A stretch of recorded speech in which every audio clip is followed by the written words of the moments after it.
Hi, I'm Angela and this is Laura and we're talking about school readiness. So really, I suppose when we think about school readiness, it's actually from birth, isn't it? Rather than that term before school, which is what I think, because of the terminology, that's why a lot of people think it's school readiness, as in... Yeah, and it's for 4-year-olds or 5-year-olds, but no. Yeah. I think from the nursery's point of view, we look at it from birth, don't we? Yeah.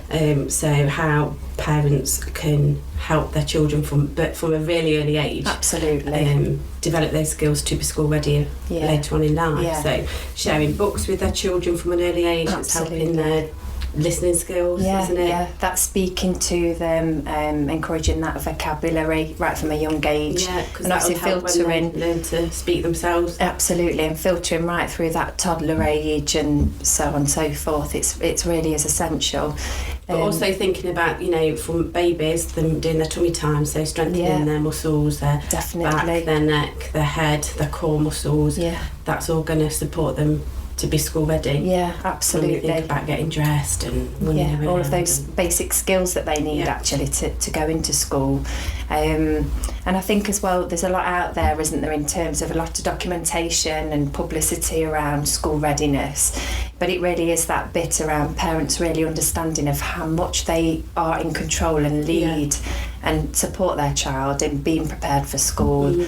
I think what a lot of schools do now is they're sharing a lot of their statistics, so where children are at when they actually enter school, so when some of those children do start. And over the years, the school entrance ages have got different, so some schools that have 2 or 3 intakes per year, but we all now work on 1 intake, so you could have a child who turns 5 in the first week of September, as much as you've just had a child who's just turned 4 in the end of August, and they're starting full-time school. And the dynamics are absolutely huge. I know my daughter's a summer-born July child, so she's just started school at the age of 4, and it's a totally different ballgame when I look at some of the children in her class who are 5, and kind of have to have a word with myself with regard to, well, she's lost out on a whole year near enough and got that bit element of catch-up. Yeah, I think what some parents think that when they start school is that they're sitting down, they're learning, they're reading, they're writing from a really early age. Yeah. And yes, in reception year they do learn some of those skills, but it is very still play-based, isn't it? Absolutely, and it's getting that message across there.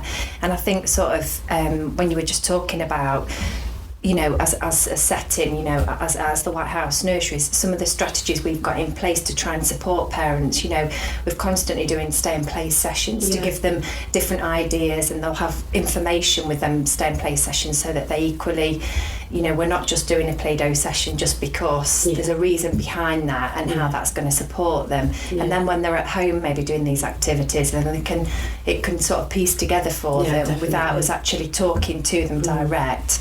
And I think on the back of that as well, sort of some of the leaflets that we've devised for parents, our online information, Facebook account, various different snippets of things that we do to try and inform them and support them. And obviously that's then tied up, isn't it, with the school readiness meetings that we hold for parents. Absolutely. In that last term before the children do start school, or probably April time, isn't it, normally? And the feedback that we've had with regard to that has been really, really good and really, really useful for both parents and us.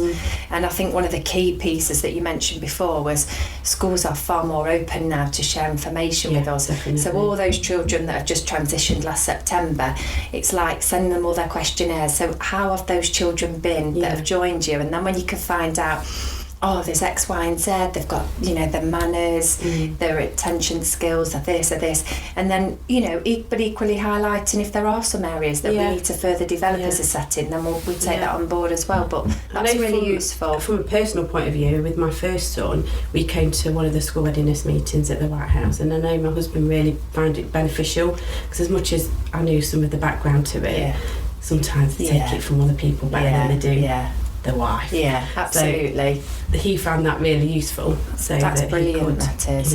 Do some of those skills and things at home. Yeah, it's a fine balance, isn't it? It's such a big part of a child's journey starting school, and particularly, we've had our babies at nursery since they've been sort of, my daughter was 7 months old, up to the age of 4, and that journey of right now it's big school and what that entails.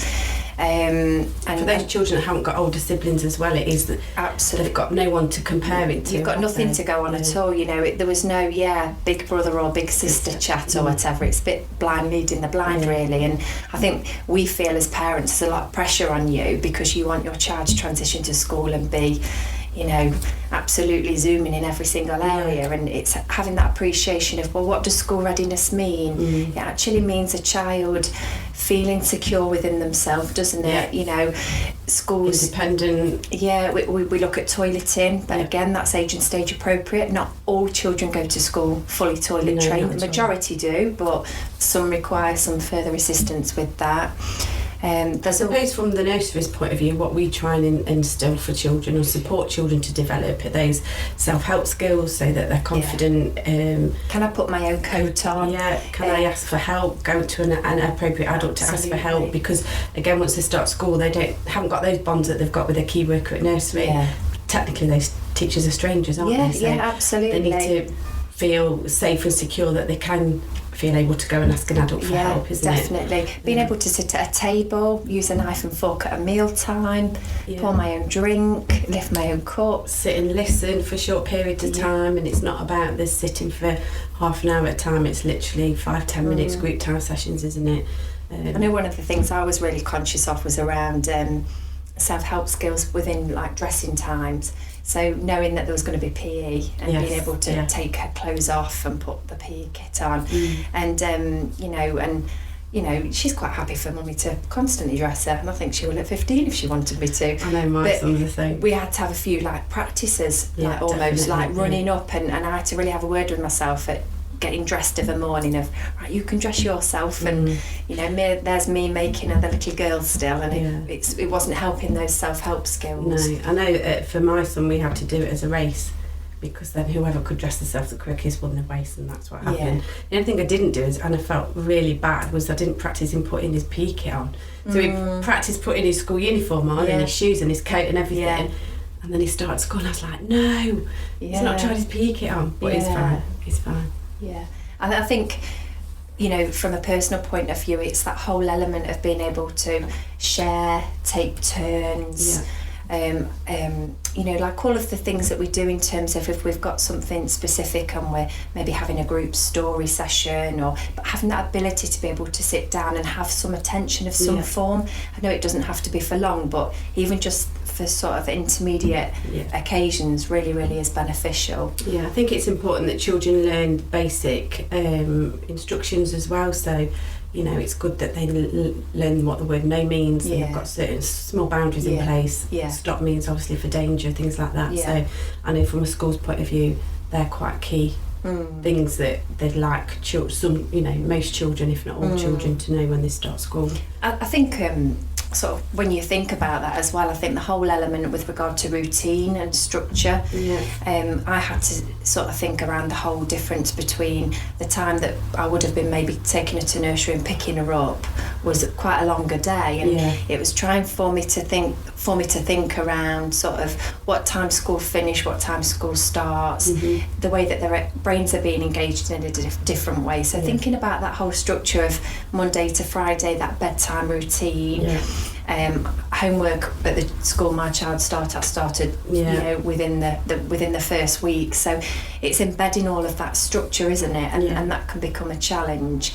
But I think the preamble to that is nursery life and what that brought. I think that actually really supported her in her transition to school, because nursery, we have quite a sort of, although it's free flow throughout the day, they do know when routine, dinner time is, they know when that's happening and that's happening, and I think that's enabled her to go into school with that confidence. And I think from nursery's point of view, as much as, like you say, it's free flow, isn't it, but from babies, toddlers and preschool, there is that routine there as a basis. You know, obviously depending on the children on the day, things may go a different way, but I think that is instilled quite from an early age. Definitely. So I think that does help and support them. So children that are due to start in a September, the parents can apply for their school place is a 3-month window, so it's normally the November to the January before they start in the following September. Parents need to apply online for their school place, and they can choose 3 different schools that they'd like their child to go to. It's a really anxious time, isn't it, for parents? It is, and it's about choosing that. If it's a first-time parent, it's about choosing the right school for their child. Absolutely, it's all the way the crow flies is in terms of how they will be determined as to what school they go to. Definitely. And some schools are really restricted with regards to catchment areas and things like that. And even if you've got an older sibling, it doesn't guarantee that they're going to get a place in that school. So it is an anxious time for parents.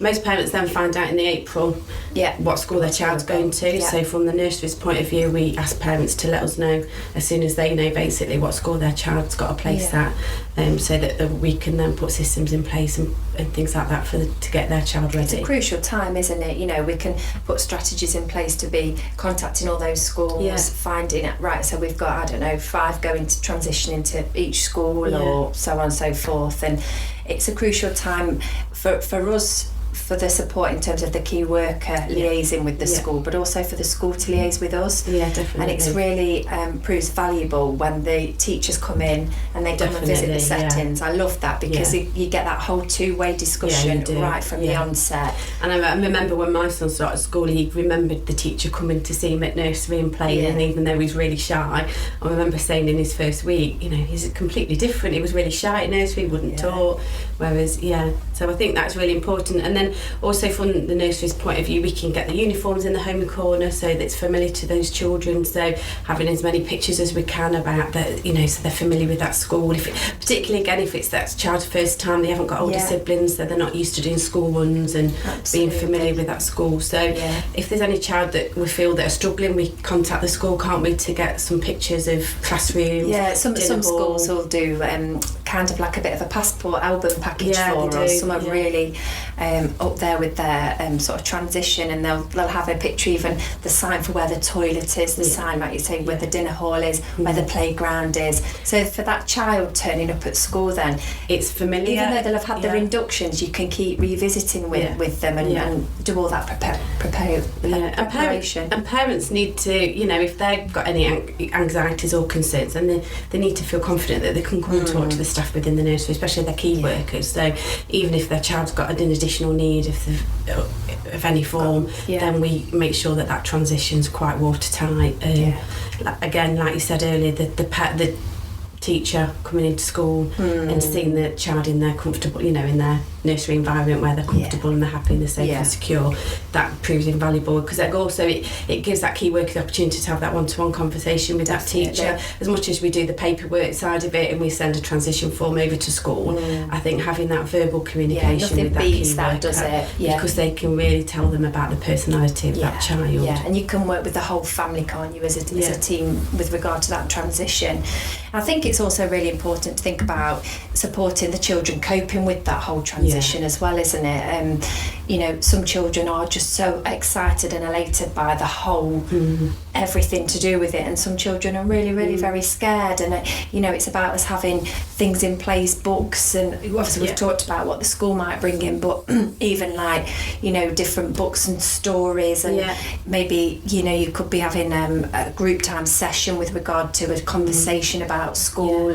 But from a parent, even just driving past the school, you know, walking up to the school gates, definitely, you know, showing them the child where that child, you know, where the school gates are and what it looks like from the outside, because it's going to look completely different on their first day at school, because it's going to be really busy and there's going to be a lot more children and parents there, isn't it? So I just think reflecting on the whole element to do with school readiness, and while we're having this discussion today, it's really reflecting, isn't it? It is from birth, and all of those life skills and everything that we do ultimately with regard to the EYFS and our inspection framework that we have to deliver, it is all to do with school readiness, you know, in terms of vocabulary and where that emphasis is with vocabulary. Everything that we're doing with the children, from the singing to the sharing, the books, the playing, the different ways, the different opportunities we provide for the children, it all encompasses, is the bread and butter, isn't it? And I think what perhaps some parents don't realise is every activity that a child does within nursery has some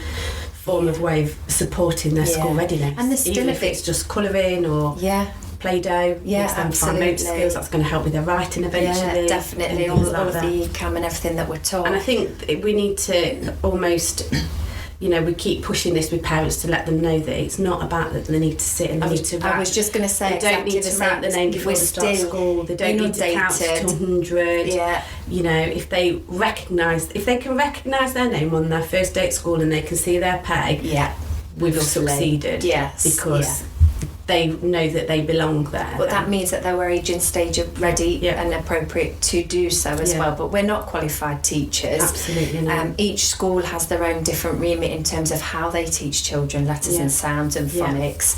And that's what we don't want to do is implement something in our preschool unit. And it can have a damaging effect. That has no relevance when they get to school, because we're just confusing the children. Yeah, so as long as they're happy to read books, they're talking, they're sharing.